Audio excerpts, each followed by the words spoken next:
Hello dear students, welcome to Doctor Logics. पिछले video lecture तक हमने preparation of alkyl halides complete कर लिया था। ठीक है, पिछले वीडियो के लिंक्स आपको इस वीडियो के डिस्क्रिप्शन बॉक्स में मिल जाएंगे। आज हम शुरू करेंगे chemical properties of alkyl halides. ठीक है, तो हेडिंग डाल लीजिए केमिकल प्रॉपर्टीज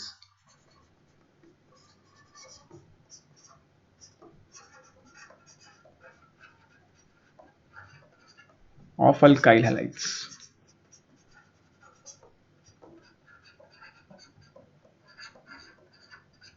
ठीक है, केमिकल प्रॉपर्टीज आज हम डिस्कस करेंगे। बेसिकली इस टॉपिक में जो आपको टॉपिक पढ़ना है वो है न्यूक्लियोफिलिक सब्स्टिट्यूशन रिएक्शंस। ठीक है, तो nucleophilic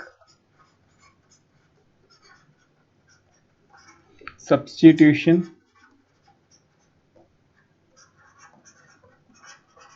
reactions. Nucleophilic substitution reaction होती क्या है पहले हम ये देख लेते हैं।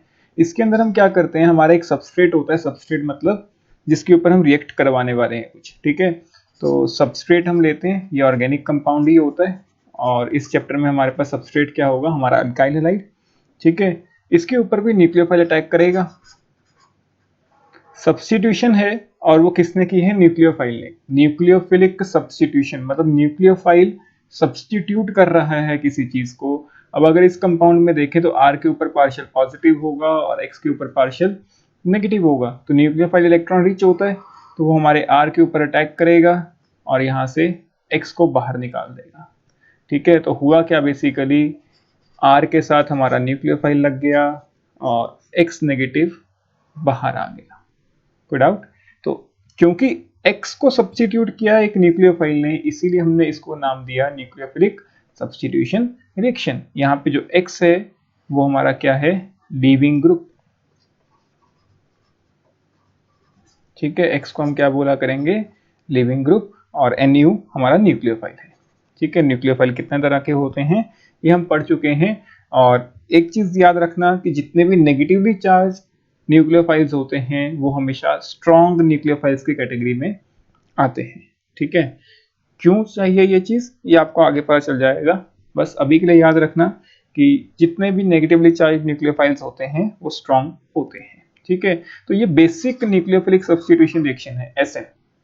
ठीक है, इसको हम बोलते हैं न्यूक्लियोफिलिक सब्स्टिट्यूशन। N मतलब न्यूक्लियोफिलिक और S मतलब सब्स्टिट्यूशन। तो S कैपिटल है, N सबस्क्रिप्ट में है, तो nucleophilic substitution reaction, SN reactions. कोई डाउट? ठीक है, अब जो न्यूक्लियोफिलिक सब्स्टिट्यूशन रिएक्शन है इसके भी टाइप्स हैं। ठीक है, तो एक एक करके इसके टाइप्स पढ़ते हैं। पहला हम पढ़ेंगे, पहले आप ऐसा करिए, क्लासिफाई कर लेते हैं कि कितने तरह की न्यूक्लियोफिलिक सब्स्टिट्यूशंस हैं। तो types of nucleophilic substitution reactions.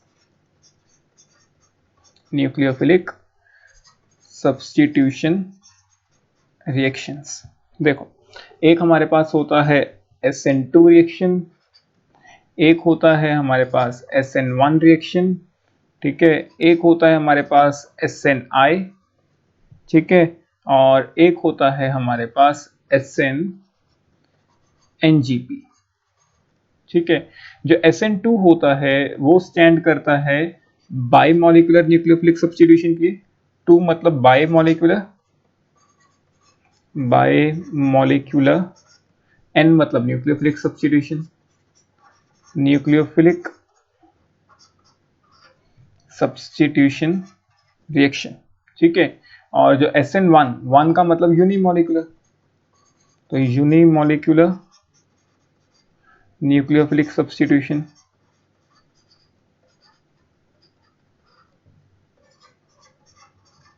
जो SNI है ये हमने SOCl2 वाले केस में भी पढ़ा था, intramolecular nucleophilic substitution. Intramolecular nucleophilic substitution. और SNNGP nucleophilic substitution by neighbouring group participation. तो न्यूक्लियोफिलिक सब्स्टिट्यूशन बाय या via neighbouring group participation, neighbouring group participation. अब आपके सीबीएसई सिलेबस के हिसाब से अगर हम देखते हैं तो SN1 और SN2 ये दो रिएक्शंस डिटेल्ड में आपको पता होना चाहिए कि होता क्या है। ठीक है, ये जो थर्ड है और ये जो फोर्थ है ये सिर्फ मेंस या किसी और कॉम्पिटिटिव एग्जाम्स के लिए काम आते हैं, लेकिन SN1 SN2 पूरा डिटेल में सीबीएसई में डिस्कस है आपकी एनसीईआरटी में। तो आपको पता होना चाहिए कि SN1 SN2 होता क्या है, इसका मैकेनिज्म क्या है और क्या क्या फैक्टर्स हैं जो SN1 SN2 से रिलेट करते हैं या जो इसको इन्फ्लुएंस करते हैं। ठीक है, तो एक एक करके इन सबको डिस्कस करते हैं। सबसे पहले हम SN2 रिएक्शंस को ही डिस्कस करते हैं। तो हेडिंग डाल लो SN2 रिएक्शंस। SN2 मतलब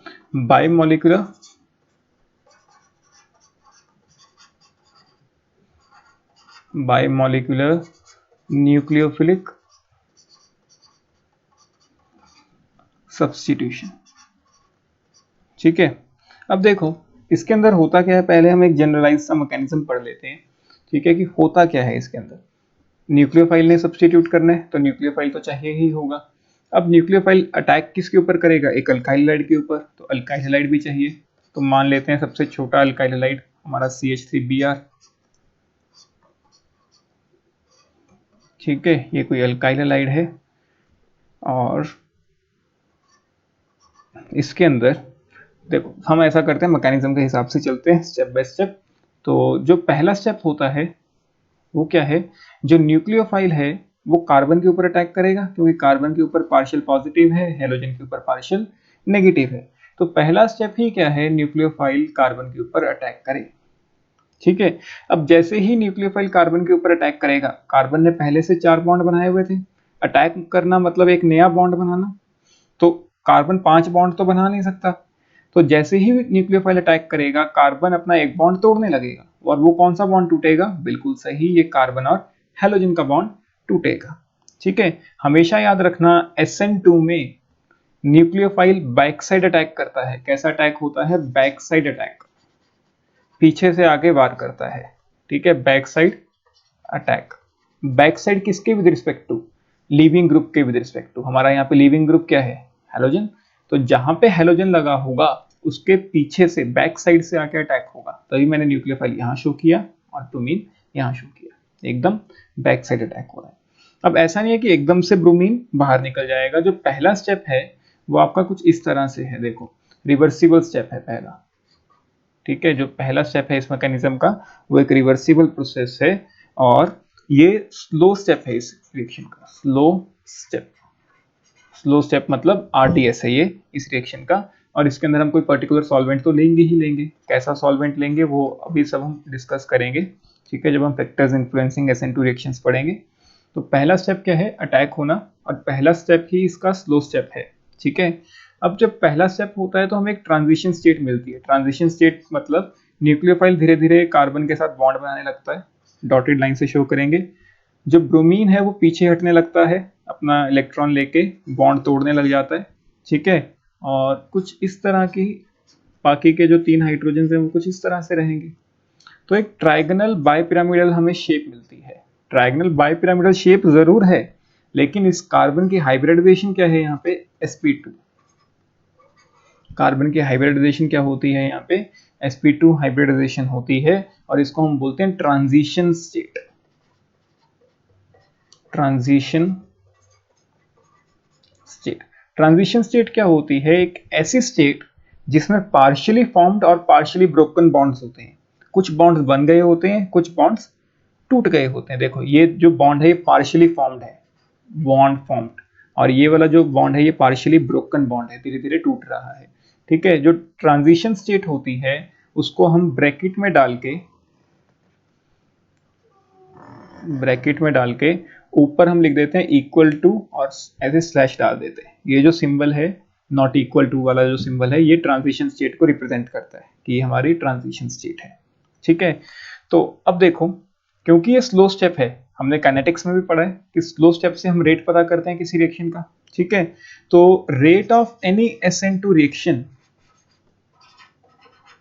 किसके बराबर होगा, देखो this will be K times, K मतलब कोई रेट कांस्टेंट। स्लो स्टेप में क्या क्या है, एक न्यूक्लियोफाइल है और एक हमारा क्या है, सबस्ट्रेट, हमारा अल्काइल हैलाइड। ठीक है, तो बाय मॉलिक्यूलर है ऊपर से। दूसरा पॉइंट इसमें क्या आ सकता है, पहला तो आपका रेट लॉ का एक्सप्रेशन आ गया। ठीक है, दूसरा बाय मॉलिक्यूलर, बाय मॉलिक्यूलर का मतलब मॉलिक्यूलरिटी कितनी होगी इसकी, 2 होगी। बाय मॉलिक्यूलर का मतलब इसकी मॉलिक्यूलरिटी कितनी है, 2 होगी। ठीक है, तो ये भी आप नोट कर लो इसमें। अब देखो, जब ट्रांजिशन स्टेट बन गई, ट्रांजिशन स्टेट बनने के बाद क्या होगा, एक ऐसा टाइम आएगा कि जो बॉन्ड धीरे धीरे बन रहा था वो कंप्लीटली बन जाएगा, और जो बॉन्ड टूट रहा था वो कंप्लीटली टूट जाएगा। मतलब फाइनली प्रोडक्ट क्या बनेगा, जो न्यूक्लियोफाइल है वो कार्बन से लग जाएगा, और ये जो कार्बन है ये पलटी मार जाएगा। ये क्या करेगा, पलटी मार जाएगा, मतलब इसकी कॉन्फ़िगरेशन रिवर्स हो जाएगी। पहले हाइड्रोजन इस साइड लगे हुए थे, ठीक है, पहले हाइड्रोजन कहाँ थे, लेफ्ट साइड को लगे हुए थे। अब देखो हाइड्रोजन कहाँ को चले गए हैं, राइट साइड को, न्यूक्लियोफाइल इधर आ गए हैं। ठीक है, हमने जब कुछ एग्जांपल्स डिस्कस किए थे SN2 में, तब भी मैंने आपको कहा था कि जो लीविंग ग्रुप होता है उसके ऑपोजिट साइड से न्यूक्लियोफाइल अटैक करता है। जैसे वहां पे हमने OH हटाया था, जिस साइड से OH हटाया था उसके ऑपोजिट साइड पे Cl लगाया था, ध्यान करो, SOCl2 रिएक्शंस के अंदर। SOCl2 नहीं, हमने जब PCl5 वगैरह की रिएक्शंस में हमने एग्जांपल डिस्कस किए थे वहां पे, तो वहां पे ऐसा था ना कि यहाँ इस वेज पे OH लगा था, फिर जब हमने Cl लगाया था तो वो OH के सामने वाली साइड पे लगाया था। क्यों, क्योंकि बैक साइड अटैक हो रहा है OH के सामने वाली साइड पे। याद आया कुछ, चलो ठीक है। तो ये तो इसका मैकेनिज्म है।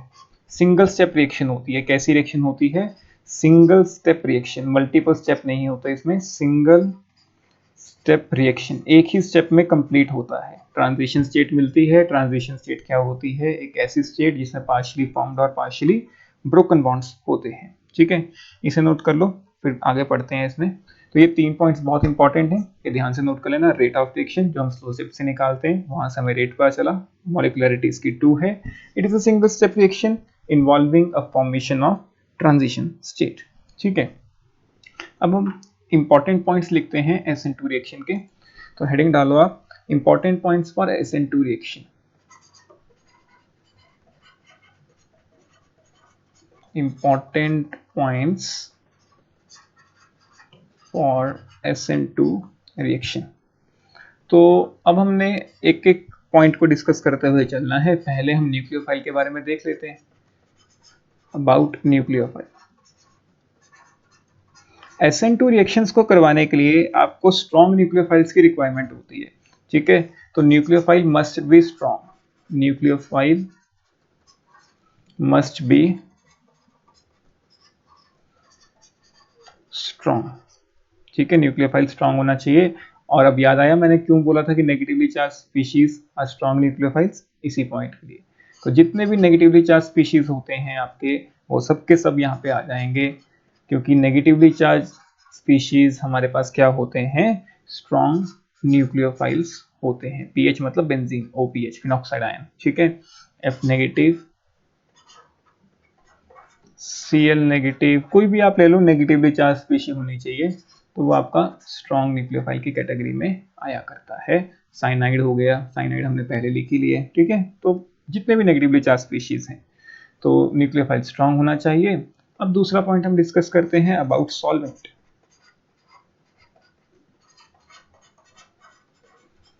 अब अगर आप ध्यान से देखो, जब हमने स्वार्ट्ज रिएक्शन कराई या फिंकलस्टीन रिएक्शन कराई जिसमें SN2 मैकेनिज्म चलता है, वहां पे हमने कैसे सॉल्वेंट्स यूज किए, DMSO, DMSO मैंने आपको पढ़ाया।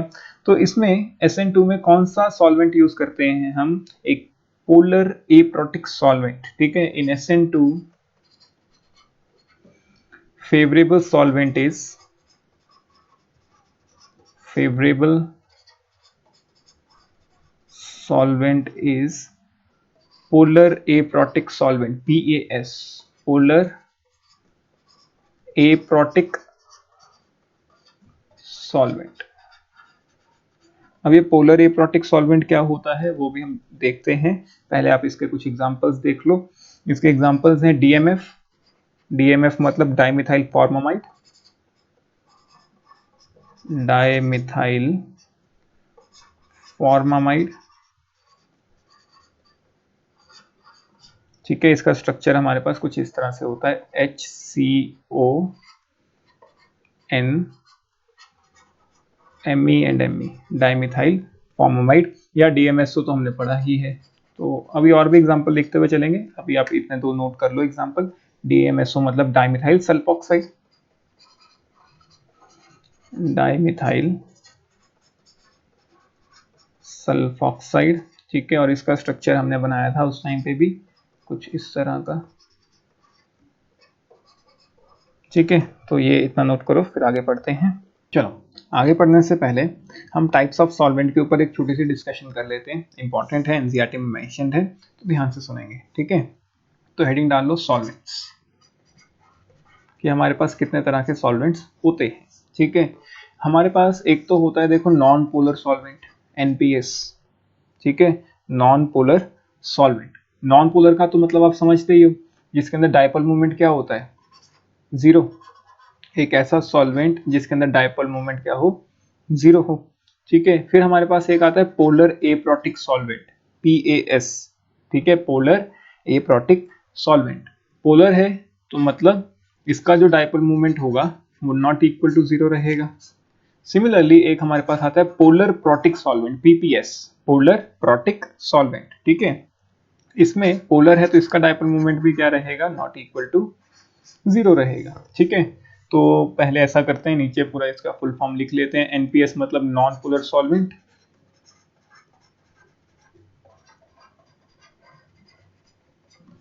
PAS मतलब पोलर एप्रोटिक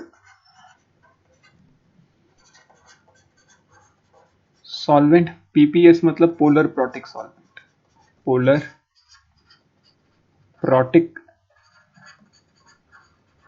सॉल्वेंट, ठीक है। पोलर नॉन पोलर तो हमें पता है, ठीक है। पहले हम ऐसा करते हैं नॉन पोलर स्टडी कर लेते हैं, ये तो आसान है। यहाँ प्रोटिक है, प्रोटिक कुछ भी नहीं है, ठीक है। तो आपको एक ऐसा सॉल्वेंट चाहिए जो नॉन पोलर मॉलिक्यूल से बना हो। नॉन पोलर मॉलिक्यूल्स कौन कौन से होते हैं, CCl4 जिसका overall dipole movement basically zero हो, बेंजीन, जितने भी हमारे ऑर्गेनिक मॉलिक्यूल्स हैं जिसमें कार्बन और हाइड्रोजन ही हैं, जैसे बेंजीन, हेक्सेन, ठीक है। जितने भी ऑर्गेनिक कंपाउंड्स आते हैं जिसके अंदर सिर्फ कार्बन और हाइड्रोजन हों, और या ऐसे मॉलिक्यूल्स जिसमें नेट डायपोल मूवमेंट क्या आ जाए, जीरो, जैसे CCl4, CS2, ये सब क्या होते हैं, हमारे नॉन पोलर सॉल्वेंट्स होते हैं, ठीक है।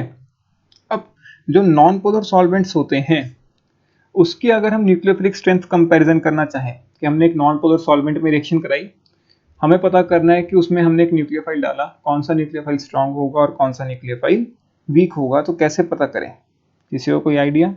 देखो मान लो मैंने कोई एक रिएक्शन कराई, alkyl halide, alkyl halide plus any nucleophile, और मैंने उसके अंदर सॉल्वेंट डाल दिया NPS, नॉन पोलर सॉल्वेंट। तो मुझे पता करना है, एक बार मैंने न्यूक्लियोफाइल 1 डाला, एक बार मैंने न्यूक्लियोफाइल 2 डाला, मुझे पता करना है कि कौन सा स्ट्रांग है कौन सा वीक है। कैसे पता करोगे, देखो न्यूक्लियोफाइल ने क्या करना है, RX के ऊपर अटैक करना है, ठीक है। RX के ऊपर अटैक करना है तो पहले इसको सॉल्वेंट के अंदर डिसॉल्व होना पड़ेगा। रिएक्शन तभी होती है जब चीजें सॉल्वेंट के अंदर डिसॉल्व हो जाती है।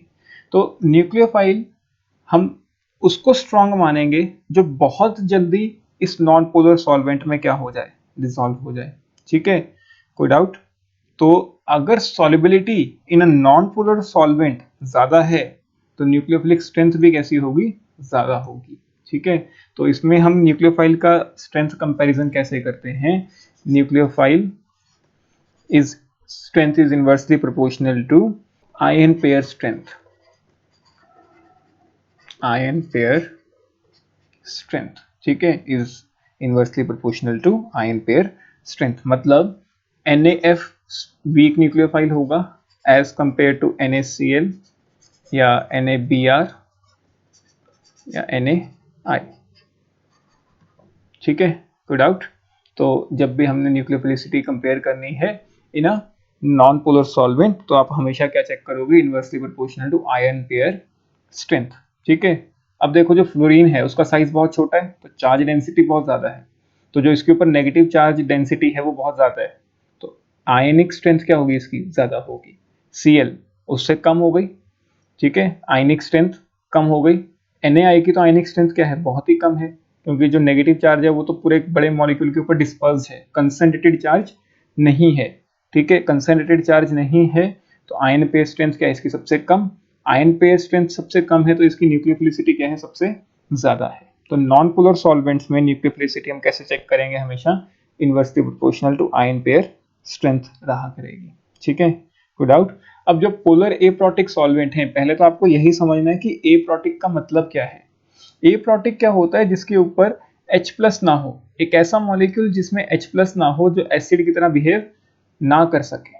ठीक है, एप्रोटिक क्या होता है? ऐसा solvent which do not have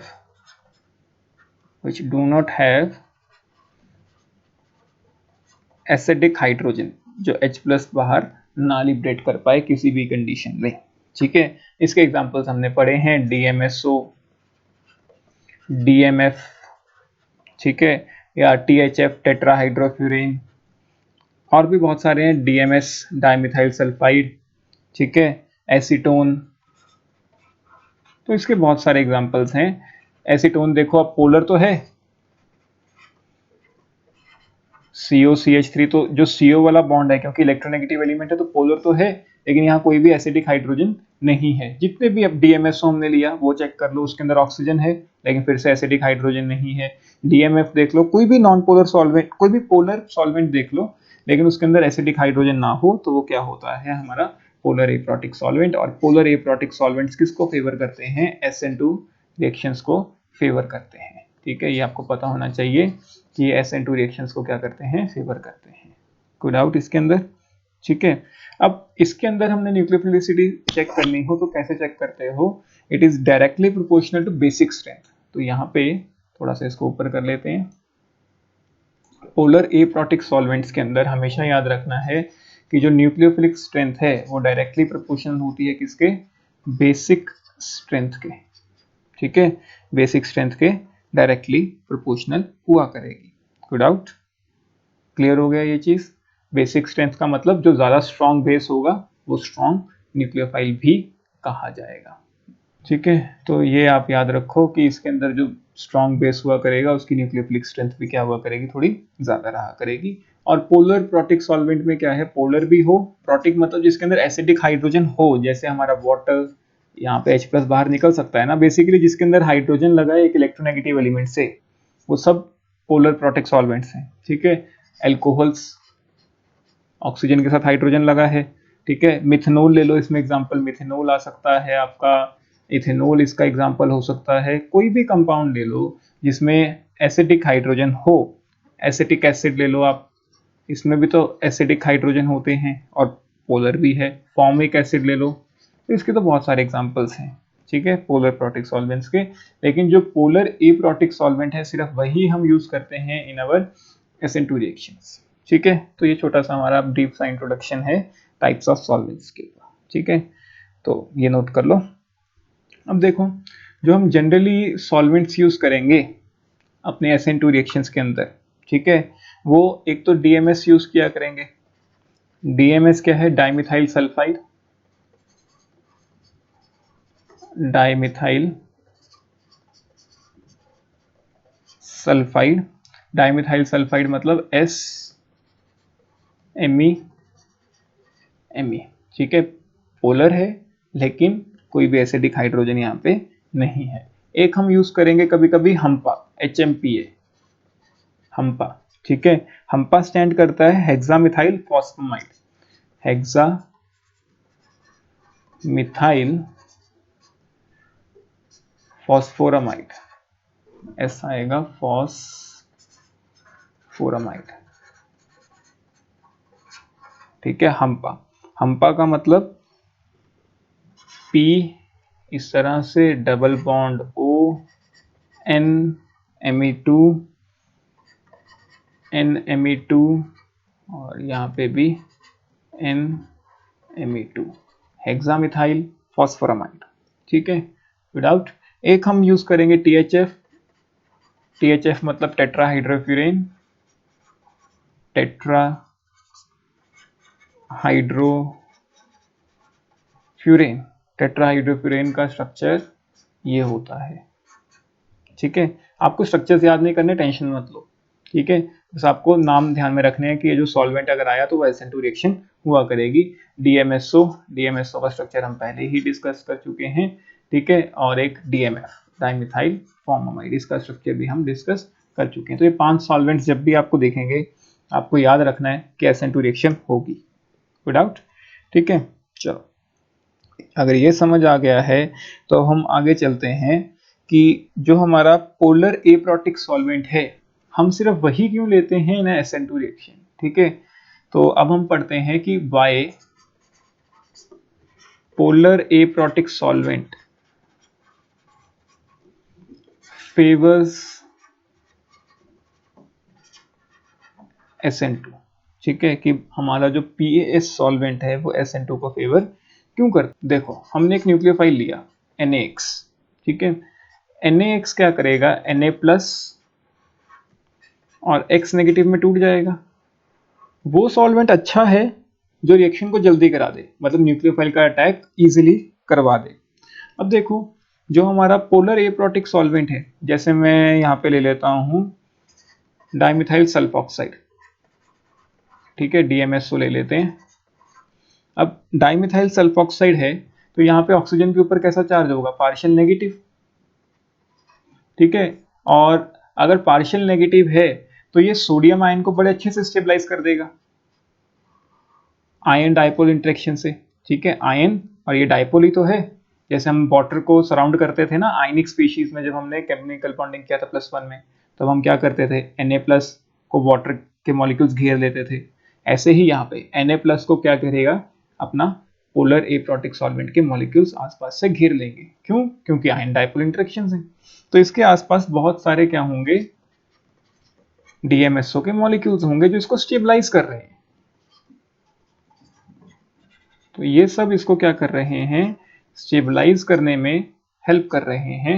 stabilise कैसे कर रहे हैं, using their ion dipole interactions. Ion dipole क्यों है, क्योंकि Na+ है और ऑक्सीजन के ऊपर कैसा चार्ज है, negative charge, partial negative charge. तो बहुत सारे मॉलिक्यूल्स होंगे, मैंने तो बहुत कम बनाए हैं, ऐसे बहुत सारे मॉलिक्यूल्स होंगे। ठीक है, तो जो हमारा पोलर एप्रोटिक सॉल्वेंट होता है वो क्या करता है, polar aprotic solvent helps in solvation of cation. मतलब ये कटायन को क्या कर रहा है, स्टेबलाइज कर रहा है। और बात भी ठीक है, कटायन का क्या काम है, कोई भी नहीं, अटैक तो किसने करना है, न्यूक्लियोफाइल ने। अब मुझे एक बात बताओ, X नेगेटिव यहाँ पे मेरा न्यूक्लियोफाइल है, अगर न्यूक्लियोफाइल को सॉल्वेट कर दिया सॉल्वेंट ने तो क्या अटैक आराम से होगा या अटैक का होना मुश्किल हो जाएगा? बिल्कुल सही, अटैक नहीं होगा। देखो क्यों नहीं होगा, न्यूक्लियोफाइल है, अगर इसके आसपास DMSO के मॉलिक्यूल्स आ गए, बहुत सारे, मान लो ये बहुत सारे मॉलिक्यूल्स आ गए इसके आसपास घेरा बन गया, फिर तो ये अटैक करने जा ही नहीं पाएगा, इसको तो पहले ही घेर लिया मॉलिक्यूल से। अगर ये फ्री रहेगा, इसके आसपास कोई मॉलिक्यूल नहीं होगा, तभी तो ये अटैक करने जाएगा ना कार्बन पे, अल्काइल हैलाइड पे। अगर इसके आसपास DMSO के मॉलिक्यूल्स आ गए, वो तो एक तरह से चक्री भी बन गया इसके आसपास, तो वो तो कार्बन तक पहुंच ही नहीं पाएगा। ठीक है, तो जो हमारा पोलर एप्रोटिक सॉल्वेंट होता है वो Na+ को तो सॉल्वेट करता है, जो अच्छी बात है, क्योंकि सॉल्वेशन से एनर्जी रिलीज होगी, स्टेबिलिटी आ रही है सिस्टम के अंदर। लेकिन ये X नेगेटिव मतलब न्यूक्लियोफाइल को कभी भी सॉल्वेट नहीं करता है।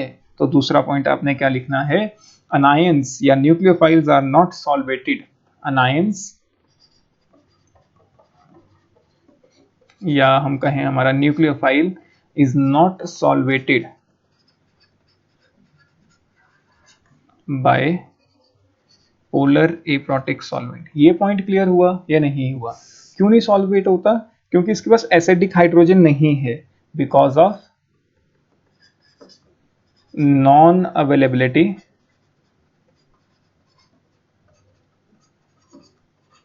Of acidic hydrogen.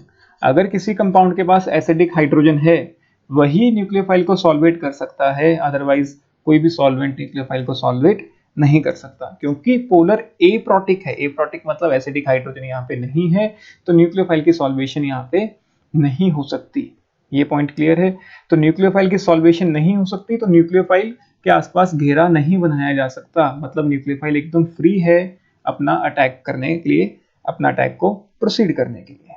कोई डाउट? क्लियर हो गया? ये पॉइंट बहुत इंपॉर्टेंट है, ध्यान से समझ लेना। Na+ को तो सॉल्वेट कर देता है, सॉल्वेशन से एनर्जी रिलीज हो जाती है, सिस्टम स्टेबल हो जाता है, अच्छी बात है। लेकिन X नेगेटिव को अगर इसने सॉल्वेट कर दिया होता तो आसपास घेरा बन गया होता, मतलब न्यूक्लियोफाइल के आसपास एक सराउंडिंग में उन्होंने मॉलिक्यूल्स ने घेरा बना लिया है, वो फ्री ही नहीं है कि वो अल्काइल हैलाइड तक जाके अटैक कर पाए। ठीक है, लेकिन ऐसा नहीं होता, पोलर एप्रोटिक के पास एसिडिक हाइड्रोजन नहीं है तो वो सॉल्वेट नहीं कर सकते न्यूक्लियोफाइल को, hence nucleophile is free to attack on alkyl halide. कोई डाउट यहां तक? तो इसको नोट कर लो, फिर आगे पढ़ते हैं। देखो अगला है, अभी तक हमने देखो सॉल्वेंट पढ़ लिया, न्यूक्लियोफाइल पढ़ लिया कि स्ट्रांग होना चाहिए। अब सबस्ट्रेट कैसा होना चाहिए, सबस्ट्रेट मतलब जिसके ऊपर अटैक करवा रहे हैं वो कैसा होना चाहिए। ठीक है, तो अगली हेडिंग डालो, nature of substrate. Nature of substrate, ठीक है, नेचर ऑफ सबस्ट्रेट। अब नेचर ऑफ सबस्ट्रेट के अंदर हमेशा याद रखना, देखो कैसे होता है पहले हम ये समझ लेते हैं, थ्योरी लिखने से पहले अच्छा है कि हम समझ लें। ठीक है, अब देखो नेचर ऑफ सबस्ट्रेट में आपको क्या याद रखना है, more is the hindrance, more is hindrance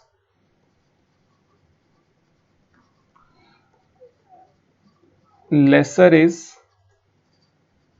SN2। अगर हिंड्रेंस ज्यादा होगी तो SN2 के होने की प्रोबेबिलिटी कम होती जाएगी। मतलब 1 डिग्री या मिथाइल हैलाइड में, मिथाइल हैलाइड के अंदर सबसे ज्यादा SN2 होती है, फिर 1 डिग्री अल्काइल हैलाइड, ठीक है, फिर 2 डिग्री, फिर 3 डिग्री, इस तरह से। 3 डिग्री में तो इनफैक्ट होती ही नहीं है SN2, कभी भी अगर आपको 3 डिग्री हैलाइड मिल जाए तो उसमें कभी भी SN2 नहीं होगी, कभी भी नहीं। ठीक है, मिथाइल और 1 डिग्री अगर ये मिलते हैं तो इसके अंदर 100% होता है कि क्या होनी है, SN2 ही होनी है। ठीक है, 2 डिग्री में कंडीशंस के ऊपर डिपेंड करता है कि SN1 होती है या SN2 होती है। अब ऐसा क्यों है? ठीक है, तो ऐसा क्यों है, देखो हमने क्या पढ़ा था कि हमारे पास एक न्यूक्लियोफाइल है, न्यूक्लियोफाइल को अटैक करना है कार्बन के ऊपर। ठीक है, ऐसा ही था ना कि न्यूक्लियोफाइल को अटैक करना है इस कार्बन के ऊपर और यहां से X को बाहर जाना है। मतलब न्यूक्लियोफाइल को अपना रास्ता बनाना है कार्बन तक पहुंचने का, न्यूक्लियोफाइल को अपना रास्ता बनाना है कार्बन तक पहुंचने का। ठीक है, अगर सिर्फ मिथाइल हैलाइड है तो मतलब सिर्फ और सिर्फ यहाँ पे क्या लगे हैं, हाइड्रोजन, तो ये क्या हो गया हमारा मिथाइल हैलाइड। ठीक है, तो यहाँ पे सिर्फ हाइड्रोजन है, हाइड्रोजन तो बहुत कम जगह ऑक्यूपाई करता है, तो मतलब रास्ता खुला है, आराम से आके अटैक हो सकता है कार्बन के ऊपर। लेकिन अगर यहीं पे मैं कोई बड़े बड़े ग्रुप्स लगाना शुरू कर दूं, मैं मान लेता हूं मैंने 3 डिग्री हैलाइड ले लिया। ठीक है, 3 डिग्री हैलाइड ले लेते हैं, तो 3 डिग्री हैलाइड में ऐसा ही होगा ना कि तीनों के तीनों CH3 लगे होंगे इसके आसपास। ठीक है, तीनों के तीनों क्या लगे हैं, CH3। याद आ गया ना कि 3 डिग्री हैलाइड, 3 डिग्री हैलाइड कैसे है, क्योंकि ये कार्बन 3 डिग्री है तो ये जो हैलाइड है ये भी कैसा होगा, 3 डिग्री। अब बताओ क्या न्यूक्लियोफाइल आ सकता है यहाँ तक? नहीं, यहाँ पे बड़े बड़े ग्रुप्स लगे हैं जिन्होंने रास्ता ही नहीं छोड़ा यहाँ तक पहुंचने का, तो यहाँ पे न्यूक्लियोफाइल अप्रोच ही नहीं कर पाएगा इस कार्बन को। जब तक इस कार्बन पे अप्रोच नहीं कर पाएगा तब तक तो रिएक्शन ही नहीं होगी। तो 3 डिग्री में इसीलिए कभी भी रिएक्शन नहीं होती, क्योंकि बहुत बड़े बड़े ग्रुप्स आसपास आ जाते हैं जो न्यूक्लियोफाइल को कार्बन तक पहुंचने ही नहीं देते।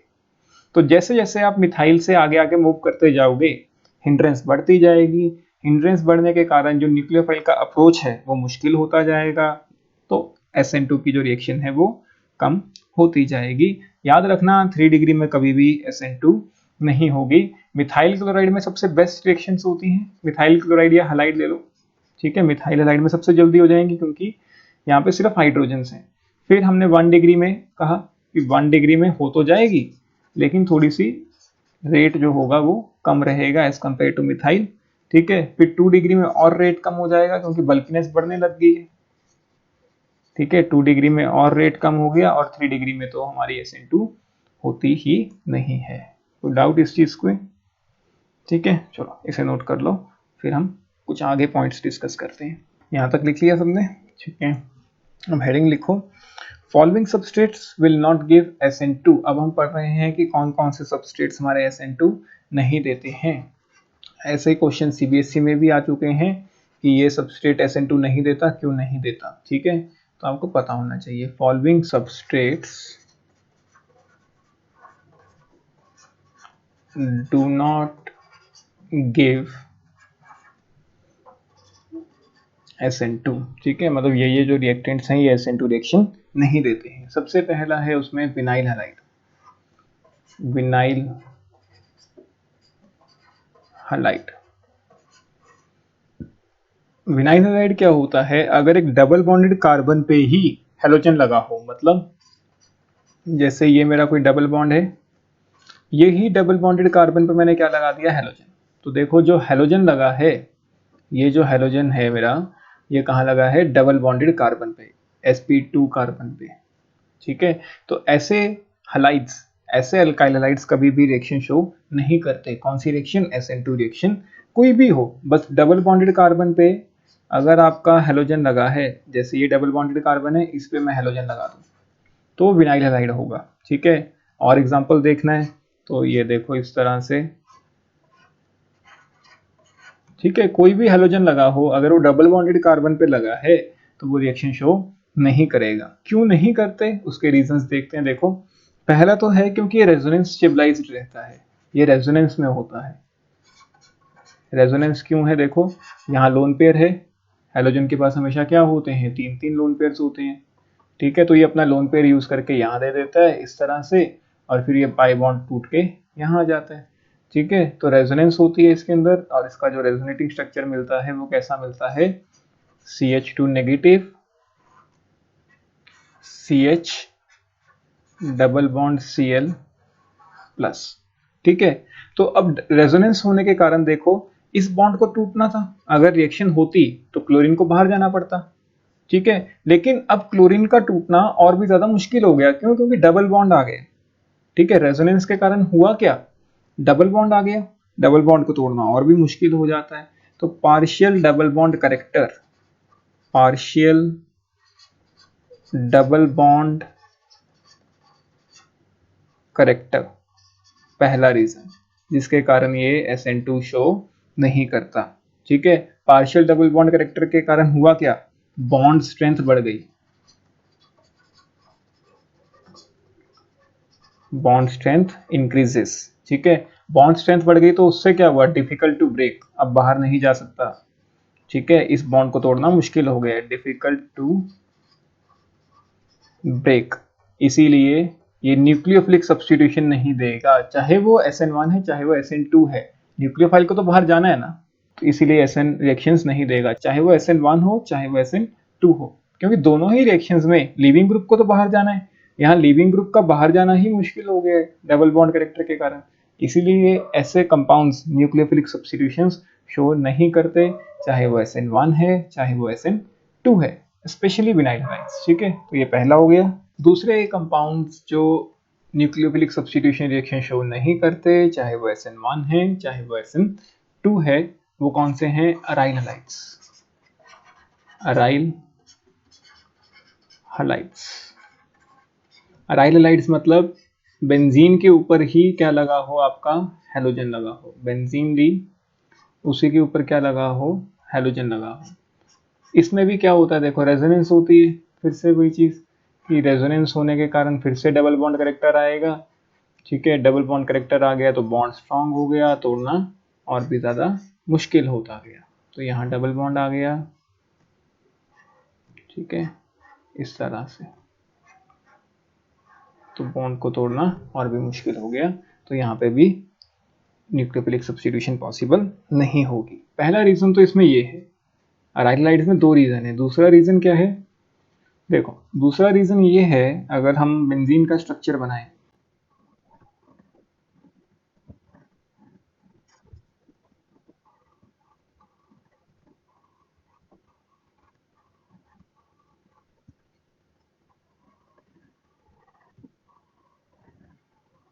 चलो देखो ये मान लो हमारा बेंजीन का स्ट्रक्चर है, ये above and below the plane, जो येलो लाइन से मैंने सर्कल बनाए हैं वो क्या है, above and below the plane electron density है पाई बॉन्ड्स के कारण।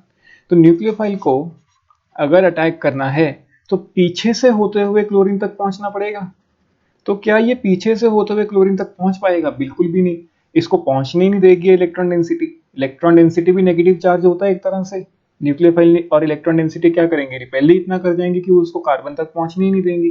तो इसका बैक साइड अटैक ही पॉसिबल नहीं है। बॉन्ड की टूटने की तो बात दूर की बात है, इसका उस कार्बन तक पहुंचना ही पॉसिबल नहीं है। ठीक है, तो ये दो रीजंस, एक तो पार्शियल डबल बॉन्ड कैरेक्टर, दूसरा inability to attack from back side. क्यों? क्योंकि पाई इलेक्ट्रॉन डेंसिटी है बेंजीन के above and below the plane. ठीक है, कोई डाउट? तो ये सीबीएसई के पॉइंट ऑफ व्यू से बहुत इंपॉर्टेंट है कि अराइल हैलाइड्स हमारी SN2 रिएक्शंस नहीं देते हैं। क्यों नहीं देते हैं उसका रीजन हमने अच्छे से डिटेल में डिस्कस कर लिया है। कोई डाउट इसमें? ठीक है, चलो नोट कर लो इसे। अब देखो अगला है nature of halide ion. Nature of halide ion. Nature of halide ion के अंदर हम क्या करते हैं, आर ग्रुप को सेम रखते हैं। एक बार हम फ्लोरीन ले लेते हैं, एक बार हमने क्लोरीन ले लिया, एक बार हमने क्या ले लिया, ब्रोमीन, और एक बार हमने क्या ले लिया, ये एरो नहीं आएगा, एक बार हमने ले लिया आयोडीन। हमने डिफरेंट डिफरेंट अल्काइल हैलाइड्स ले लिए। हमें पता करना है कि कौन सा ऐसा कंपाउंड है जो जल्दी से जल्दी SN2 रिएक्शन शो करेगा और कौन सा नहीं करेगा। ठीक है, अब देखो इस न्यूक्लियोफिलिक सब्स्टिट्यूशन में चाहे वो SN1 है चाहे वो SN2 है, हैलोजन को तो बाहर जाना है। तो मतलब जितनी जल्दी ये F या Cl या Br या I, जो इनमें से सबसे जल्दी बाहर जाएगा वो सबसे जल्दी रिएक्शन शो करेगा। ठीक है, जल्दी बाहर जाएगा तो जल्दी रिएक्शन शो करेगा। R मतलब कार्बन तो होगा ही यहाँ पे। कार्बन में कौन सा ऑर्बिटल यूज होता है, 2p, और फ्लोरीन में कौन सा ऑर्बिटल होता है, 2p। तो जो कार्बन और फ्लोरीन में यहाँ पे ओवरलैप है वो 2p ओवरलैप है। और अगर हम क्लोरीन की बात करें, एक पीरियड नीचे चले गए तो यहाँ पे ओवरलैप कैसा होगा, 2p 3p। यहाँ पे कैसा होगा, 2p 4p, यहाँ पे 2p 5p। तो सबसे आसानी से बॉन्ड कौन सा टूटेगा, ये वाला, क्योंकि पुअरेस्ट ओवरलैप है। ठीक है ना, डिफरेंस बहुत ज्यादा है 2p 5p। जितना ज्यादा डिफरेंस होगा उतना वीक बॉन्ड होगा। यहाँ पे देखो डिफरेंस ही नहीं है, ये सबसे स्ट्रॉन्ग बॉन्ड है। और याद रखना अल्काइल फ्लोराइड्स कभी भी मतलब कभी भी SN2 या SN1 रिएक्शंस नहीं देते हैं, क्योंकि उसका बॉन्ड ही नहीं टूटता। ठीक है, जैसे 3 डिग्री कभी भी SN2 नहीं देता, ऐसे ही अल्काइल फ्लोराइड्स ना तो SN1 देते हैं ना SN2 देते हैं। ठीक है, इसको हम बोलते हैं elemental effect. Elemental effect, elemental effect का मतलब कि जो अल्काइल आयोडाइड्स हैं वो हमेशा ही सबसे जल्दी रिएक्शन शो करेंगे, चाहे वो SN1 हो चाहे वो SN2 हो। यहाँ पे ये पॉइंट दोनों के लिए कॉमन है। ठीक है, क्यों? क्योंकि जो कार्बन और आयोडीन का बॉन्ड है वो सबसे वीक है, followed by carbon bromine, followed by RCl मतलब कार्बन क्लोरीन, और RF तो ना SN1 देगा ना SN2 देगा, क्योंकि इसका बॉन्ड टूट ही नहीं पाएगा। ठीक है, एक तो आप इस तरह से चेक कर सकते हो। दूसरा आप कैसे चेक कर सकते हो, आप ये बॉन्ड तोड़ के देख लो। अगर हम इस बॉन्ड को तोड़ेंगे तो मुझे F नेगेटिव मिलेगा। ठीक है, अगर मैं इस बॉन्ड को तोड़ूंगा तो मुझे Cl नेगेटिव को बाहर निकालना है। इस बॉन्ड को मैं तोड़ूंगा तो मुझे क्या निकालना है बाहर, Br नेगेटिव। और इस बॉन्ड को अगर मैं तोड़ूंगा तो मुझे I नेगेटिव मिलेगा। ठीक है, तो अब देखो सबसे ज्यादा स्टेबल कौन है, टूटने के बाद सबसे ज्यादा स्टेबल कौन है, F negative, Cl negative, Br negative, I negative, कौन ज्यादा स्टेबल है? बिल्कुल सही, I नेगेटिव सबसे ज्यादा स्टेबल होगा। अब कई बच्चे तो सोच रहे होंगे कि F नेगेटिव ज्यादा स्टेबल होना चाहिए, क्योंकि एक इलेक्ट्रोनेगेटिव एलिमेंट भी है, उसके ऊपर नेगेटिव चार्ज भी है, तो सबसे ज्यादा स्टेबल तो F नेगेटिव को होना चाहिए था, लेकिन ऐसा नहीं है। क्यों? क्योंकि F का साइज बहुत छोटा होता है और वो नेगेटिव चार्ज को अकोमोडेट नहीं कर पाता, ये हाईली अनस्टेबल हो गया। जबकि आयोडीन का साइज सबसे बड़ा है, वो आराम से नेगेटिव चार्ज को अकोमोडेट कर लेगा, तो टूटने के बाद ये सबसे ज्यादा स्टेबल हुआ। तो मोर is the stability of अनायन, better is the leaving group. More is the stability of anion. टूटने के बाद जो आपको अनायन मिला वो चेक कर लो। जितना ज्यादा स्टेबिलिटी होगी लीविंग ग्रुप करेक्टर भी उतना ही अच्छा होगा। तो मतलब आयोडीन फटाफट बाहर आ जाएगा। तो दूसरा तरीका ये है चेक करने का। तीसरा तरीका क्या है, stronger is the base, poor is the leaving group. ये स्टेटमेंट आप याद कर सकते हो, stronger the base, stronger the base, poor is leaving group. अब देखो F negative, Cl negative, Br negative और I नेगेटिव, इनको आप बेसिक कैरेक्टर में अरेंज कर लो। F का साइज बहुत छोटा है, वो नेगेटिव चार्ज को अकोमोडेट नहीं कर सकता, तो फटाफट इलेक्ट्रॉन डोनेट करने की कोशिश करेगा। वो नेगेटिव चार्ज को अपने पास नहीं रख सकता, तो वो फटाफट क्या करेगा, इलेक्ट्रॉन डोनेट करने की कोशिश करेगा। जो सबसे जल्दी इलेक्ट्रॉन डोनेट करता है वो सबसे अच्छा बेस होता है, तो F नेगेटिव सबसे स्ट्रॉन्ग बेस है, followed by Cl, followed by Br, followed by I negative. क्योंकि I का साइज तो बहुत बड़ा है, उसने आराम से नेगेटिव चार्ज को अकोमोडेट किया हुआ है, उसको कोई जल्दी नहीं है कि इलेक्ट्रॉन को डोनेट करना है, तो वो पुअरेस्ट बेस है। पुअरेस्ट बेस है इसीलिए वो क्या है, best leaving group. Stronger is the base, poor is the leaving group. जो पुअर बेस होगा वो सबसे अच्छा लिविंग ग्रुप होगा। तो ये तीसरा मेथड है जिससे आप चेक कर सकते हो कि कौन सा कंपाउंड जल्दी SN1 शो करेगा या SN2 शो करेगा। बेसिकली लिविंग कैरेक्टर आप चेक कर सकते हो लिविंग ग्रुप का। कोई डाउट? इसे नोट कर लो अच्छे तरीके से। ये पॉइंट्स बहुत इंपॉर्टेंट हैं, एक एक पॉइंट को बहुत अच्छे से नोट करना थ्योरी लिख के, ठीक है। साथ साथ नोट मत करना, पहले जो मैंने समझाया है पहले उसे समझा करो, उसके बाद नोट किया करो, चाहे वीडियो को एक बार रिवाइंड ही क्यों ना करना पड़ जाए, ठीक है। अगला इसमें SN2 में सबसे इंपॉर्टेंट पॉइंट है, वो लिखो, inversion of configuration is observed in SN2 reaction. ठीक है, inversion of configuration is observed in SN2 reaction. This is known as Walden inversion. इसको हम क्या बोलते हैं, Walden inversion।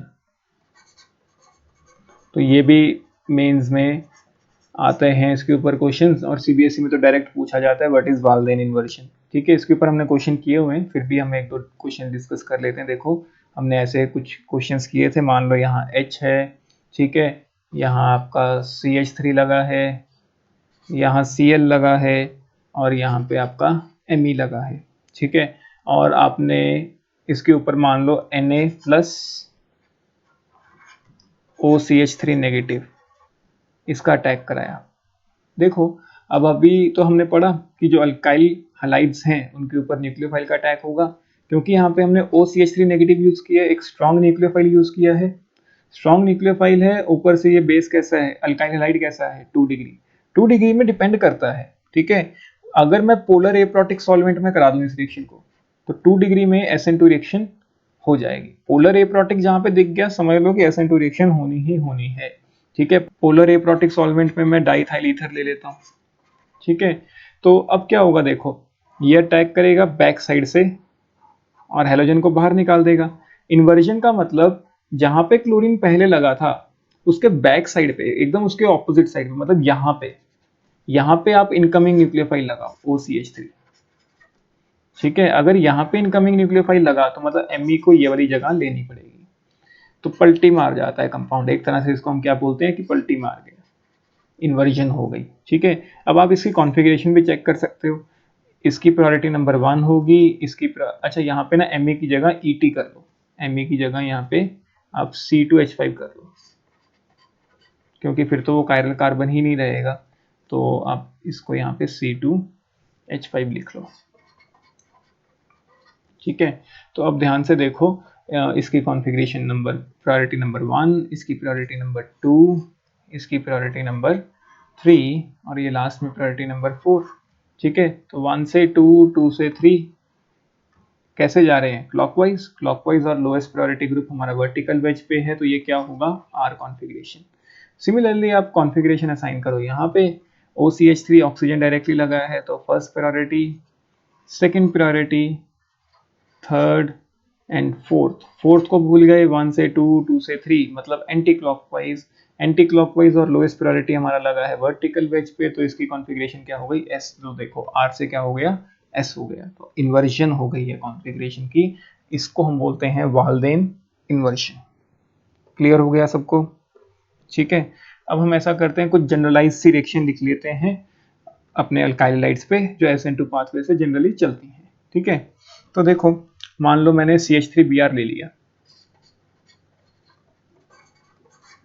ठीक है, CH3Br के ऊपर मैंने रिएक्शन कराई एक्वस KOH से। एक्वस KOH में मुझे क्या मिलेगा, KOH ले लो, NaOH ले लो, लेकिन एक्वस होना चाहिए। एक्वस मतलब water is used as a solvent, aqueous. ठीक है, जब भी मैं एक्वस KOH लूंगा या एक्वस NaOH लूंगा तो OH नेगेटिव मिलेगा वहां से। ठीक है, OH नेगेटिव एक negatively charge species strong nucleophile है, तो वो इस कार्बन पे अटैक करेगा और यहाँ से Br को हटा देगा। 1 डिग्री है तो 1 डिग्री में तो कुछ सोचना ही नहीं है। 1 डिग्री नहीं, ये तो मिथाइल है ना, मिथाइल हैलाइड है, तो मिथाइल हैलाइड में तो बिना सोचे समझे तुम्हें पता होना चाहिए कि वो SN2 रिएक्शन शो करता है। ठीक है, कंफ्यूजन 2 डिग्री में हो सकती है, लेकिन मिथाइल हैलाइड में तो कुछ भी नहीं सोचना। मिथाइल हैलाइड तो जैसे ही आ जाए पक्का है SN2 रिएक्शन। ठीक है, आप यहाँ पे एक्वस KOH ले सकते हो, एक्वस NaOH ले सकते हो, तो वहां पे Br हट जाएगा और उसकी जगह क्या लग जाएगा, OH लग जाएगा। ठीक है, आप यहाँ पे KHCO3 भी ले सकते हो, बाइकार्बोनेट्स या कार्बोनेट भी ले सकते हो, तब भी रिएक्शन सेम होगी। ठीक है, बाइकार्बोनेट या कार्बोनेट भी अगर आप लेते हो तब भी रिएक्शन क्या होती है, सेम होती है। एक तो ये हो गई। ठीक है, पहली रिएक्शन। दूसरी रिएक्शन क्या है, हम इसकी रिएक्शन करा सकते हैं विद KCN या NaCN। अगर मैं KCN से रिएक्शन कराऊंगा तो देखो साइनाइड मिलेगा एज ए न्यूक्लियोफाइल, तो साइनाइड रिप्लेस करेगा हेलोजन को, तो प्रोडक्ट क्या बनेगा, CH3CN। और इसकी रिएक्शन मैं किससे करा सकता हूँ, बिल्कुल सही, इसकी रिएक्शन में करा सकता हूँ NaOR नेगेटिव से। इस रिएक्शन को तो हम बाय नेम भी पढ़ेंगे आगे चल के, बहुत इंपॉर्टेंट रिएक्शन है। तो यहाँ पे OR negative as a nucleophile मिल जाएगा, तो OR नेगेटिव हेलोजन को रिप्लेस कर देगा, तो एक ईथर मिल गया एज अ प्रोडक्ट। ठीक है, तो ये कुछ जनरलाइज सी रिएक्शन जो SN2 से चलती हैं। तो डाउट किसी को इसके अंदर, समझ आ गया है? चलो ठीक है, तो अब हम पढ़ते हैं इसके बाद SN1। तो हेडिंग डाल लो SN1 रिएक्शंस। SN1 मतलब unimolecular nucleophilic substitution. Nucleophilic substitution.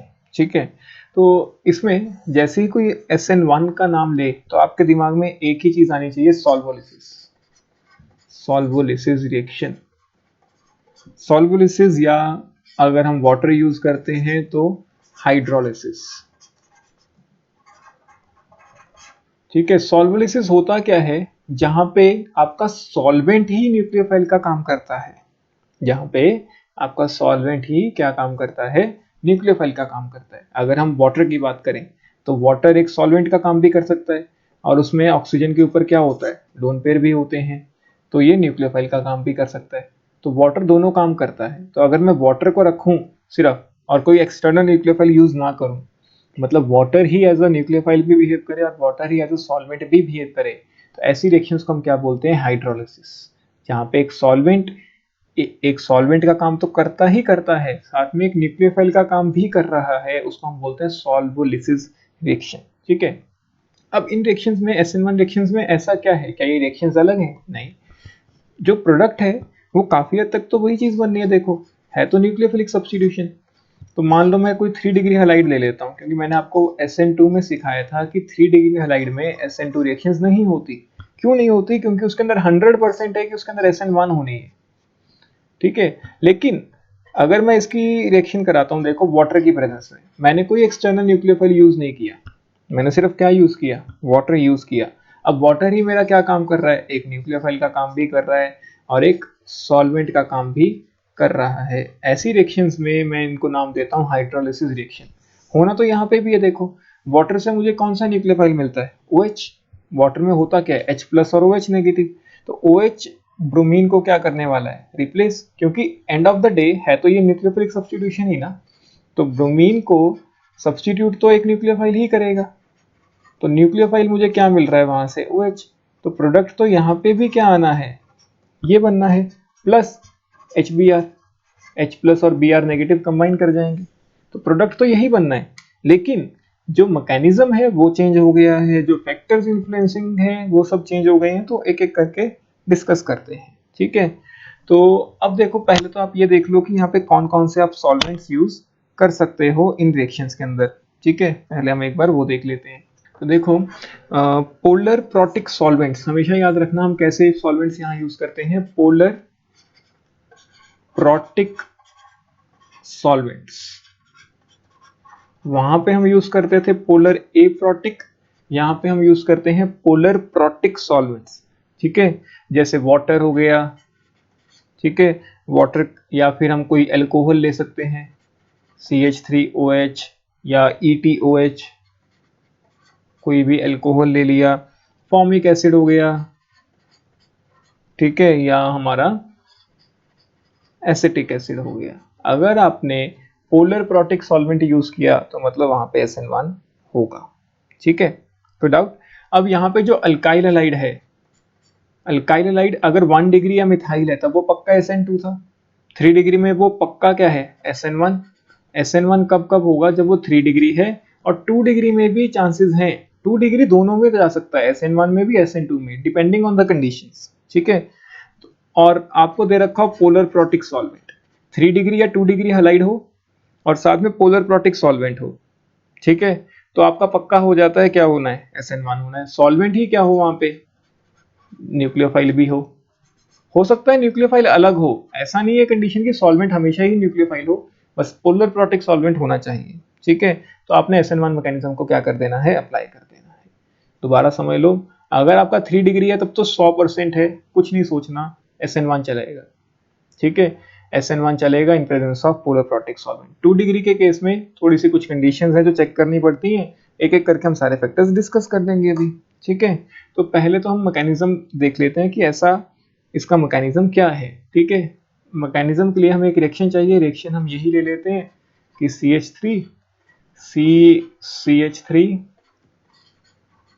CH3 और यहाँ पे हम लगा देते हैं हमारा हेलोजन, ये रिएक्ट करता है इन प्रेजेंस ऑफ वाटर।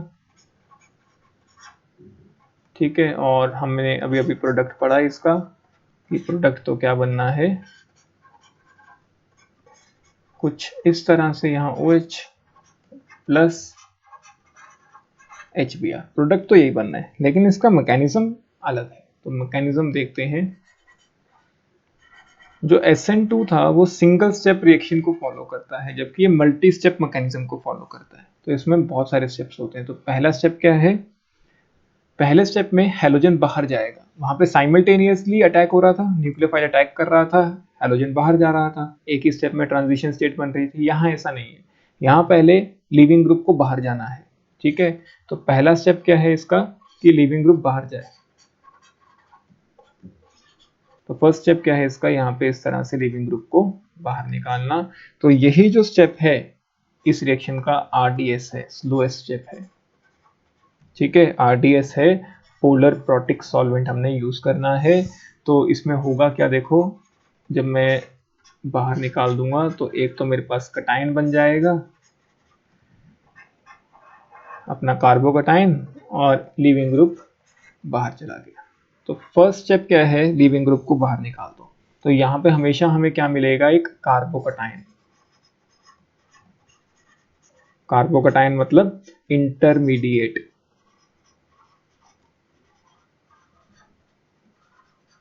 ठीक है, SN2 में हमें क्या मिलता था, ट्रांजिशन स्टेट। SN1 में हमें क्या मिलता है, इंटरमीडिएट। इंटरमीडिएट मतलब कार्बोकटायंस। तो कार्बोकटायंस क्या होते हैं, एक ऐसा इंटरमीडिएट जो रिएक्शन में ही बनता है, रिएक्शन में ही कंज्यूम हो जाता है। कंप्लीटली फॉर्म्ड बॉन्ड होते हैं या कंप्लीटली ब्रोकन बॉन्ड होते हैं। ट्रांजिशन स्टेट में क्या था, partially formed and partially broken bonds. यहाँ पे कंप्लीटली फॉर्म्ड या कंप्लीटली ब्रोकन बॉन्ड्स हुआ करते हैं। ठीक है, कोई डाउट। अब यहाँ पे पोलर प्रोटिक सॉल्वेंट हमने यूज किया है। पोलर प्रोटिक सॉल्वेंट क्या करेगा, देखो, चलो पहले हम ऐसा करते हैं, मैकेनिज्म ही पूरा कर लेते हैं, फिर हम आगे डिस्कस कर लेंगे पोलर प्रोटिक सॉल्वेंट का रोल। अब अगला स्टेप क्या है, कार्बोकटाइन बन गया पहले स्टेप में। दूसरे स्टेप में इस कार्बोकटाइन के ऊपर न्यूक्लियोफाइल का अटैक होता है, मतलब जो हमने ये लिया देखो CH3, ठीक है, ये हमारा कार्बोकटाइन बना, इसी के ऊपर क्या होगा, न्यूक्लियोफाइल का अटैक होगा। तो न्यूक्लियोफाइल हमारा वाटर ही है, तो वाटर जाके अटैक करेगा, ठीक है, वाटर जाके अटैक करेगा। तो ऑक्सीजन ने अटैक किया एक तरह से, तो ऑक्सीजन ने जाके अटैक किया, मतलब ऑक्सीजन ने जाके बॉन्ड बनाया। और मैंने आपको पहले भी सिखाया है, जब ऑक्सीजन अपना लोन पेयर यूज करके अटैक करेगा तो वो खुद कैसा हो जाएगा, पॉजिटिवली चार्ज्ड, ठीक है। तो ऑक्सीजन खुद कैसा हो गया, पॉजिटिवली चार्ज। फिर अपने आप को स्टेबल करने के लिए इसने क्या किया, H+ को बाहर निकाल दिया यहाँ से, ठीक है। और वो H+ जो बाहर निकलेगा वो कौन ले गया साथ में, Br फटाफट आया और इस H+ को साथ में ले गया। तो प्रोडक्ट क्या बने देखो, हमारे पास जो हमारे रिक्वायर्ड प्रोडक्ट थे यही बन गए ना। देखो इससे हमारे पास क्या क्या आया, एक तो हमारे पास हमारा ये वाला प्रोडक्ट आ गया, और एक क्या आ गया, HBr। तो मल्टी स्टेप रिएक्शन है, पहला पॉइंट इसके अंदर क्या है, मल्टी स्टेप रिएक्शन, ठीक है। तो ये वाला थर्ड स्टेप है, ठीक है, मैंने इसी में शो कर दिया, ये थर्ड स्टेप है आपका। तो it is a multi step reaction, it is a multi step reaction, जबकि वो सिंगल स्टेप थी। सेकंड पॉइंट, अब देखो स्लो स्टेप से मैं रेट बना सकता हूँ। स्लो स्टेप में मेरे पास क्या आ रहा था, सिर्फ और सिर्फ अल्काइल हैलाइड। क्या यहाँ पे कहीं पे भी न्यूक्लियोफाइल आ रहा था, नहीं आ रहा था। तो इसका जो रेट बनेगा वो कैसा होगा, देखो इसका जो रेट लॉ है वो बनेगा, rate is equal to K times concentration of alkyl halide. यहाँ पे न्यूक्लियोफाइल की कंसंट्रेशन पे रेट डिपेंड नहीं करता। ऊपर से यूनिमोलिकुलर, यूनिमोलिकुलर मतलब इसकी मॉलिकुलरिटी कितनी है, 1, या हम कह सकते हैं इट इज यूनिमोलिकुलर, ठीक है। ये पॉइंट ऑफ डिफरेंस बन रहे हैं एक तरह से आपके SN1 और SN2 में, ठीक है। अब इसके अंदर इंटरमीडिएट बनता है, जबकि उसमें ट्रांजिशन स्टेट बनती थी। इंटरमीडिएट, या हम कह सकते हैं कार्बोकटाइन फॉर्मेशन इज इन्वॉल्व,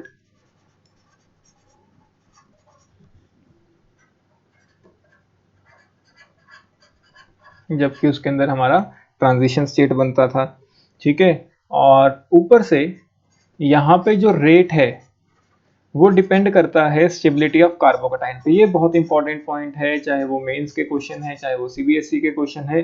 वहां पे हिंड्रेंस के ऊपर डिपेंड करता था, जितनी ज्यादा हिंड्रेंस उतना कम रेट। यहाँ पे रेट किसके ऊपर डिपेंड करता है, स्टेबिलिटी ऑफ कार्बोकटाइन के ऊपर, ठीक है। तो मैंने आपको सारे पॉइंट ऑफ डिफरेंस बता दिए हैं, साथ में 5 पॉइंट्स बहुत हैं। पहले SN2 में क्या था, सिंगल स्टेप, यहाँ पे मल्टी स्टेप है। वहां पे रेट लॉ हमने लिखा था, बायोमोलिकुलर रिएक्शन थी, वहां पे ट्रांजिशन स्टेट बन रही थी, और वहां पे रेट किसके ऊपर डिपेंड करता था, हिंड्रेंस के ऊपर। कम हिंड्रेंस ज्यादा रेट, ज्यादा हिंड्रेंस कम रेट। जबकि यहाँ पे किसके ऊपर डिपेंड करता है, स्टेबिलिटी ऑफ कार्बोकटाइन के ऊपर। More the stability more is the rate, ठीक है। अब यहाँ पे जो हमारा प्रोटिक सॉल्वेंट हमने यूज किया है, पोलर प्रोटिक सॉल्वेंट, वो दोनों को सॉल्वेट करता है। देखो दोनों मतलब कौन, हमारा जो कार्बोकटाइन बना उसे भी, यहाँ पे हमारा ये जो कार्बोकटाइन बना इसको भी सॉल्वेट कर देता है, स्टेबलाइज कर देता है, और जो लिविंग ग्रुप है उसको भी क्या कर दिया जाता है, स्टेबलाइज। तो जो प्रोडक्ट्स बनते हैं हर एक प्रोडक्ट को स्टेबलाइज किया जाता है। तो अगर हर एक प्रोडक्ट को स्टेबलाइज किया जा रहा है, मतलब रिएक्शन को फॉरवर्ड प्रोसीड करने में हेल्प की जा रही है। रिएक्टेंट को तो हम स्टेबलाइज नहीं कर रहे हैं ना, जितना ज्यादा प्रोडक्ट स्टेबल होगा उतना रिएक्शन फॉरवर्ड डायरेक्शन में भागेगा। तो जो हमारा पोलर प्रोटिक सॉल्वेंट है वो इस कार्बोकटाइन को भी स्टेबल करता है, उस जो लिविंग ग्रुप है उसको भी स्टेबल कर देता है। तो वो लिविंग ग्रुप भी बड़े आराम से बाहर आ जाता है, कार्बोकटाइन भी स्टेबल हो जाता है, ठीक है। तो इसमें आप लिख सकते हो जो हमारा पोलर प्रोटिक सॉल्वेंट है PPS, polar protic solvent, solvate both cation and अनायन। जबकि SN2 में हम एक पोलर एप्रोटिक सॉल्वेंट यूज करते थे जो सिर्फ किसको सॉल्वेट करता था, कटायन को, अनायन को सॉल्वेट नहीं करता था। अनायन एज अ न्यूक्लियोफाइल जाके अटैक करता था आराम से, ठीक है। तो यहाँ पे दोनों को सॉल्वेट किया जा सकता है, कटायन को भी और अनायन को भी। कैसे, वो भी देख लेते हैं। देखो जो हमारा कटायन बना मान लो ये मेरा कार्बोकेटाइन बना था ना, देखो CH3 थ्राइस, ये मेरा कार्बोकेटाइन बना था। अब देखो मेरे पास वाटर है, वाटर एज ए सॉल्वेंट है, तो वाटर के अंदर ऑक्सीजन पार्शियल नेगेटिवली चार्ज होता है, तो वो इसको सराउंड करेगा, स्टेबल करेगा इसको इस तरह से। ठीक है, तो बहुत सारे सॉल्वेंट मॉलिक्यूल्स इसके आसपास आके इसको क्या कर देंगे, स्टेबल कर देंगे। कटायन भी स्टेबल हो गया, जो हमारा अनायन है वो भी अब स्टेबल हो सकता है। क्यों?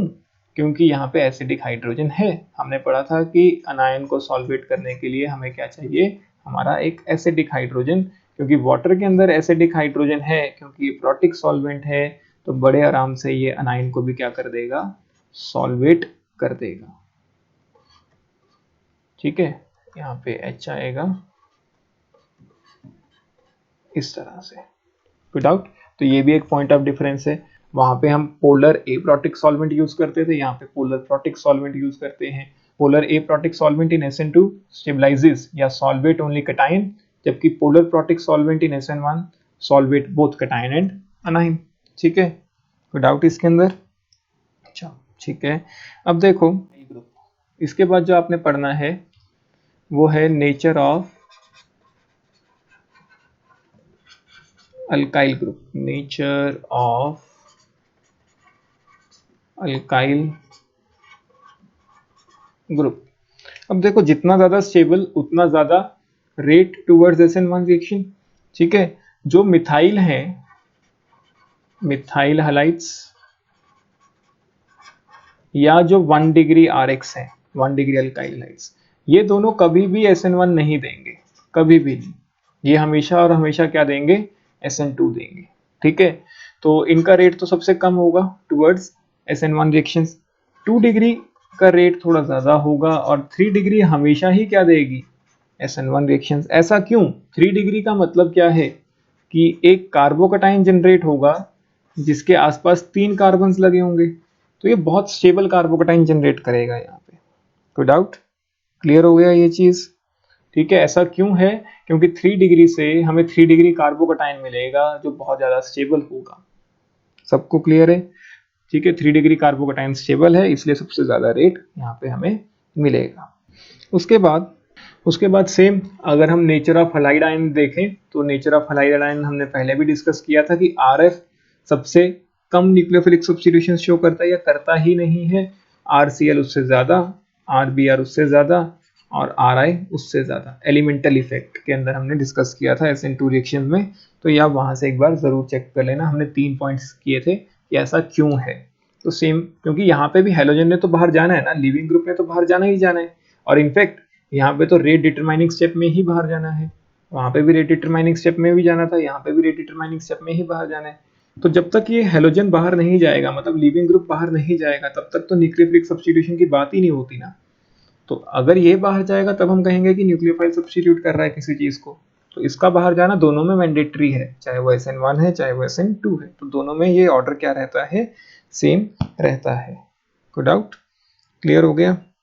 चलो ठीक है, तो अब इसके अंदर तीसरा पॉइंट आपने जो लिखना है, जो बहुत इंपॉर्टेंट पॉइंट है, क्योंकि इसके अंदर कार्बोकेटाइन बनता है तो इसके अंदर रीअरेंजमेंट के चांसेस रहेंगे। ठीक है, since carbocation is formed in SN1 reaction, since carbocation is formed in SN1 reaction, hence there will always be a possibility, there will always be a possibility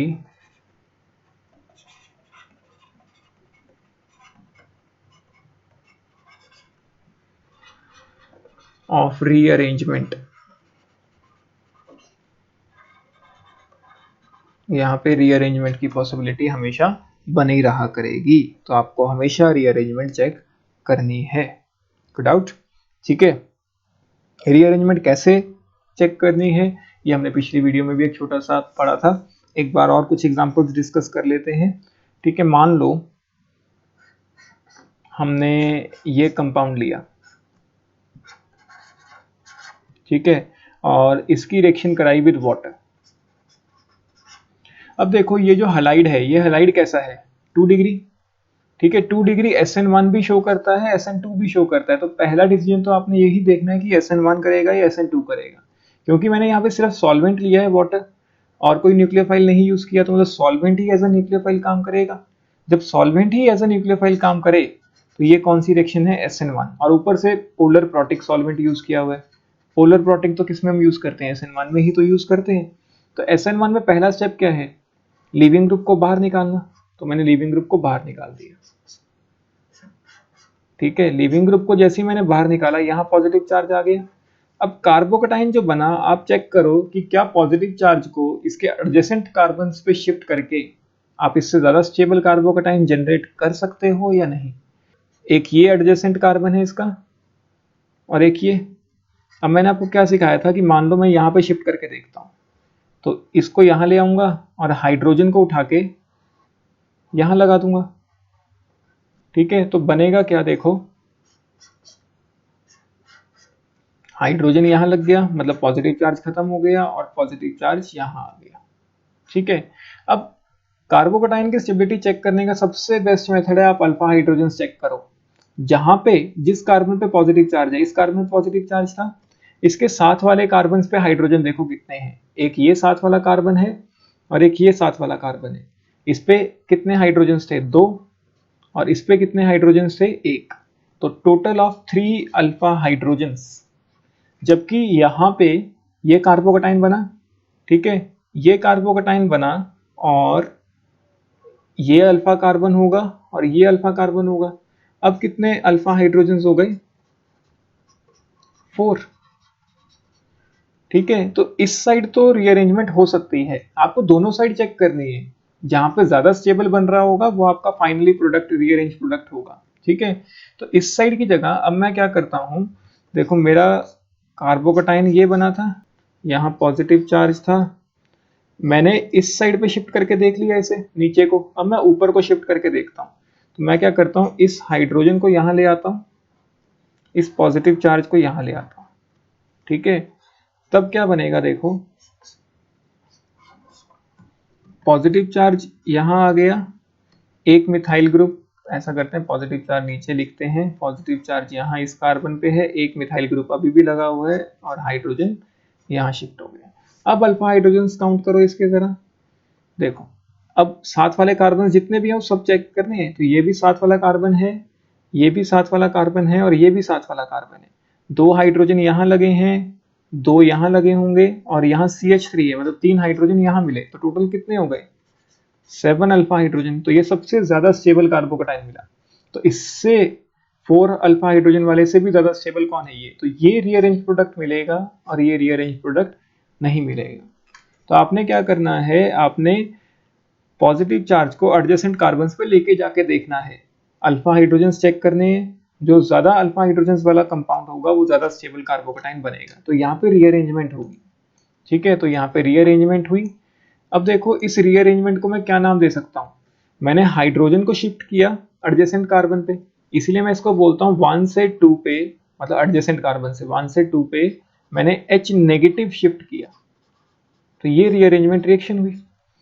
अब रीअरेंजमेंट के बाद क्या करना है, वाटर का अटैक। वाटर के attack से आप डायरेक्टली लिख सकते हो यहाँ पे कि वाटर के अटैक से आपको क्या मिल जाएगा, OH। जैसे हमने मैकेनिज्म में पढ़ा था कि कार्बोकेटाइन बनने के बाद क्या होता है, वाटर का अटैक होता है और वाटर के अटैक से हमें क्या मिलता है, OH मिल जाता है। हमने ये प्रोडक्ट में देखा भी था।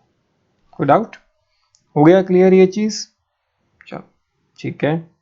अब हम इसमें बात कर लेते हैं थोड़ी सी स्टीरियोकेमिस्ट्री की, कि जो हमारे पास प्रोडक्ट बनता है उसकी स्टीरियोकेमिस्ट्री क्या है। जैसे SN2 में क्या होता था, वाल्डेन इन्वर्जन, तो यहाँ पे देखते हैं कि यहाँ पे स्टीरियोकेमिस्ट्री में क्या रोल आता है।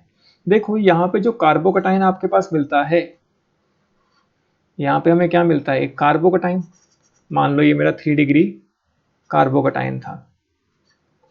ठीक है, अब इसके बाद कार्बोकेटाइन के बनने के बाद क्या होता है, अटैक होता है न्यूक्लियोफाइल का। ठीक है, तो अब जो न्यूक्लियोफाइल है, पहले तो ये देख लो, ये जो कार्बोकेटाइन है ये कैसा है, sp2।